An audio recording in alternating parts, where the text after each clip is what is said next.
В Доме дружбы народов имени Алексея Кулаковского состоялся День эвенкийского языка. В ходе мероприятия прошел традиционный конкурс чтецов и была представлена инсценировка эвенкийской сказки «Как появились птичьи песни». У нас в последнее время сейчас идут очень интересные мероприятия по культуре коренных народов Севера. В прошлую субботу у нас прошел праздник встречи Солнца. Этот праздник – праздник арктических народов. Те, которые впервые встречают первые лучи солнца после долгой полярной ночи. Очень радует то, что у нас сейчас в эту работу по сохранению и сохранению национальной культуры вливается молодая поросль, молодое поколение. Что на встрече солнца было много молодежи, что у нас на Дне эвенского языка в основном была молодежь, там носителей было не так много, сколько было молодежи.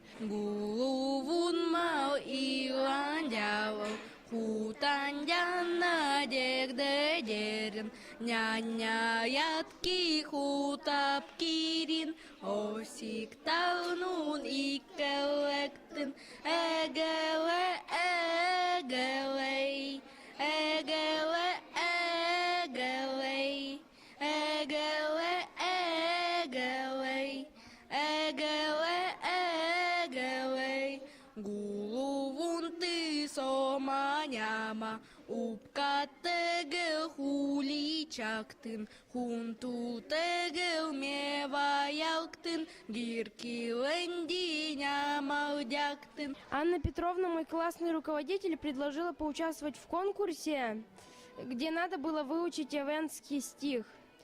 Так как я эвенский язык не знал, не знаю этот стих, я учил довольно долго, где-то 6 дней. Орорви кюлюйдем, удяпти дукудям, иманаду эмеврен дукувун, гиркильви бакадятын, дукнавав тандинатын, дялвав уйдадинатын бутуну.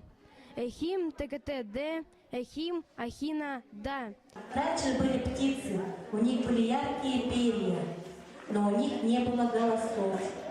И тогда и была радуга. Радуга была вся некрасивая, серенькая была радуга, была грустная, но у радуги был красивый голос, и она красиво пела. Пела радуга. И однажды птицы попросили: ой, мы хотим так же петь красиво, как радуга. Бог, Савеки, дай, пожалуйста, нам голос. И тогда Савеки сказал: а что же вы радуге дадите, если радуга даст голос? Как же люди будут смотреть на нее? И тогда решил он, чтобы птицы свои яркие перья дали радуге, а радуга даст им голос свой. И будут тогда люди любоваться, смотря на небо, на красивую цветную радугу.